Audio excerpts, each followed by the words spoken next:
my name's Kedavan. Welcome back to my channel.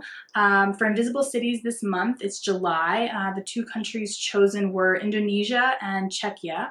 I decided to go with Indonesia this month because I'm trying to focus on non-Western literature, and I also have a giant stack of Western literature to get through, so I thought I'd use this as an opportunity to explore a country I had never read from. And I chose Kitchen Curse, which is a collection of short stories by Eka Kurniawan.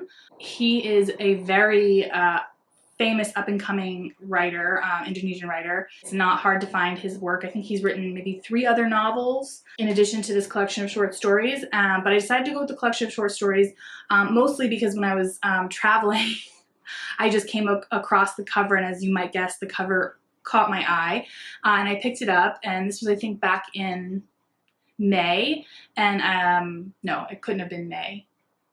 Yeah, it was in May. So the countries for Invisible Cities are announced 2 months in advance. So it was May, and I had known that Indonesia was the option for July, and I picked this up and then read the back and was like, oh, it's an Indonesian writer. Cool. I'll just pick it up and done. Shopping finished for July, Invisible Cities. So I finished this about a week ago, and I absolutely loved it. It is such a fantastic collection of short stories. It's translated from the Indonesian. It says on the inside by Annie Tucker and others, because these are works that had been, translated into English and published in like literary magazines and things like that. And then the publisher is Verso. So Verso just put together this little collection of short stories from different sources that these works had already been published in. So there are other translators in here, but Annie Tucker, I think, translated the majority of them. This has, how many stories does it have? 16 little stories. They're all relatively short. I think all of them are less than 25 pages. Most of them are between 15 and 20 pages. And I've got to say, I love short story collections, despite the fact that the big complaint most people have is that, it's a mixed bag, and there's always a couple duds in there and you don't really resonate with all the stories. And I absolutely agree with that, and it doesn't bother me. But I've got to say, this collection doesn't have any duds. It's all fantastic. So I was thrilled to get to read this book kind of by accident, because I'm not sure I would have picked it necessarily if I had done like my research and ordered something online. I just found it on a whim, so I'm really glad that happened. And on the back, it compares it to Gabriel Garcia Marquez. Also, he's been compared to Murakami, and I've never read either of those authors because I'm super not interested based on what I've heard about them. I do love magical realism and I do love social commentary, but the misogyny, I'm just not like thrilled and like chomping at the bit to like read super misogynistic works. I probably will read them one day, probably not super soon though. So even though he, is compared to these authors, there's not that much misogyny in here. Of course it's a man writing. There's, you could nitpick and find little things, of course, but it's not, I wasn't reading it thinking like, I'm flicking through this right now, and I finished this, I think, over a week ago, and I remember each story, which is very rare for me. I enjoy this short story collection. It's very nice. I maybe remember like a couple, like, wow, that will stick with me. And I'm sure not all of them will stick with me for like, more than 6 months, but right now, as of a week later, I'm remembering all of them. So that, I think, is a pretty good review in and of itself. And I don't want to, that's the thing, I can't really talk about any of the individual stories without spoiling them for you. So what I'll do is I'll just sort of give you general themes, or like like, oh, there's a story about this, and I don't think it'll be, I don't know. Okay, well, I guess I'll just have to say spoiler warning because it's not overt spoilers. I think that if you had just listened to this review and then started reading it, you might put 2 and 2 together, but I think with some distance between listening to me talk about it and reading it yourself, you probably wouldn't remember. So, but there's one about polygamy, which I was really happy to see explored in this work. And actually, that's another thing, sorry, I'm interrupting myself. That's another thing I really, really enjoyed about this collection, is that it was a really good combination of clearly not necessarily written for a Western audience, but also it wasn't so inaccessible. So it gave me plenty of things to Google and like, you know, okay, I have to understand this reference. So what was he saying about this and what does this mean? So I don't think I got through any story without Googling a couple things at least, but it wasn't overwhelming or like made it incomprehensible to get anything out of it. I knew that polygamy was in Indonesia, but I didn't really like think too much about it, other than like, yeah, that's one of the countries, you know, where they have polygamy.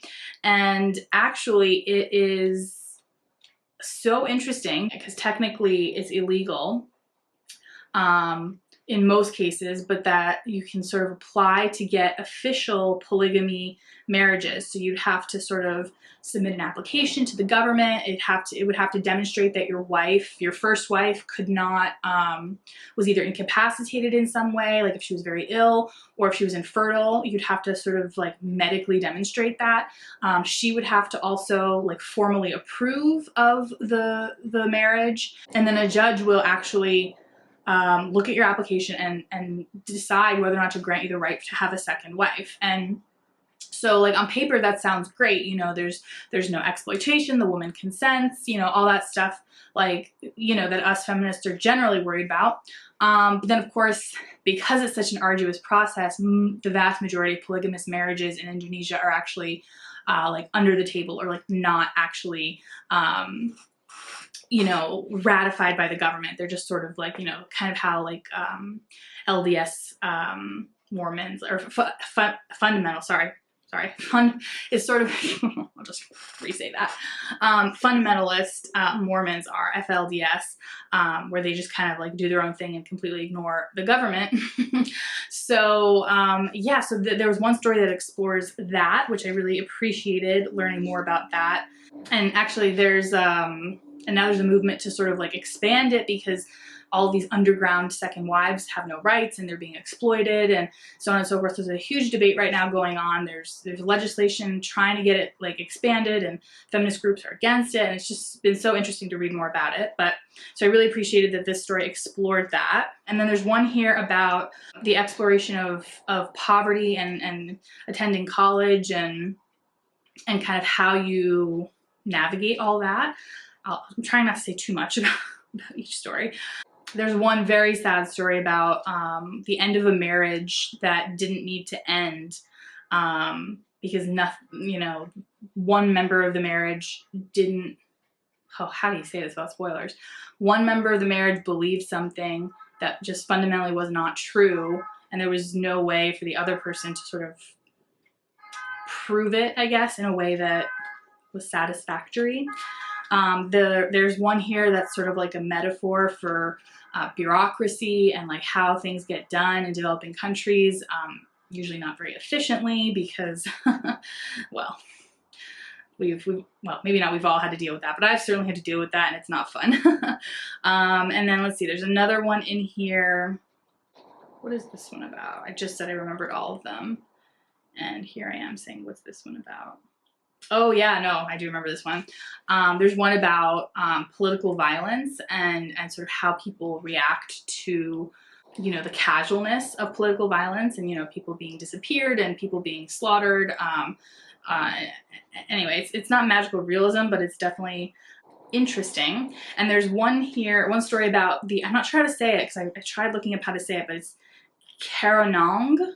It's sort of like an imaginary creature in Indonesian folklore that they, you know, say only exists on one island. And it's, I think, a dog. Is it? I mean, it's not a dog, but like, well, it walks on two legs. Yeah, it's like a dog, bear, poodle. They describe a lot of different animals to sort of figure it out. But anyway, the cover is actually I believe, supposed to be the skeleton of this animal. So to me, that looked like a dinosaur, but you know, who knows what it actually looks like. And there's a story about that, which I don't know if that's an important part of Indonesian folklore, but it was very interesting to read about. But then what I really liked is that, of course, a lot of these are about Indonesian culture, politics, you know, belief systems and things like that. But also some of them Especially the first two stories are kind of universal. The one called Graffiti in the Toilet, it's about how in a high school, like they just repainted the bathroom, everything's nice and white and clean, and then it's sort of like a description of how all the graffiti ends up written all over the toilet. And then there's one called Don't Piss Here, which is all about how this shop owner is so angry because every morning someone pisses like right on her, the front of her store door, and it infuriates her. And then there's like a bit of, I won't, it's funny at the end. I won't ruin it. And so anyway, there's just so many in here that I really appreciated and will remember for a really long time. It was a really good introduction to Indonesian culture and politics, especially present day versions of these topics. But it was also a really good introduction to Kurniawan. I really loved his writing. On the back, socialist realism. That's what this sub genre is being called now, and I love it. I just have found the term now that I'm going to be Googling because it's like sort of magical realism. Yes, but it is very political, and I'm here for it. I love it. And and I'm really intrigued now by, oh gosh, I'm not sure how to say this name. Pramodia Anata Tour. Let me double check that. Okay, yeah, so that was completely wrong. It's Pramodia Anata Tour. And he is another famous Indonesian writer who also is considered the social realist master of Indonesian literature. And so the reviews were saying that Kurniawan reminds them of this writer. So now I'm dying to get into Anata Tour's work because it just seems right up my alley. So oh yeah, and there's also one in here. Elephants are my favorite animal. I don't know if you can see it. Yeah, you can see it. I have like little elephant things all over my house. And there's one in here called Making an Elephant Happy, and I can't say anything about that because it'll spoil it, but it's like, I think 3 pages. Like it's tiny. Let me just see, what is it? Where is it? It's like hard to find in the book because it's like only 3 pages. Yeah, it's literally 3 full pages. That's it. But it is definitely the one that packed the punch the most. Very fable-esque, and I loved it. So that is Kitchen Curse by Eka Kurniawan, translated mostly by Annie Tucker from the Indonesian, by Verso Books, and highly recommended. Excellent. If you've read any Indonesian literature, whether or not it's for Invisible Cities or if you've done, read it before, just put it in the comments below. I'm now itching to read more Indonesian literature, and I'd love to hear your recommendations. Thank you so much for watching, and until next time, bye.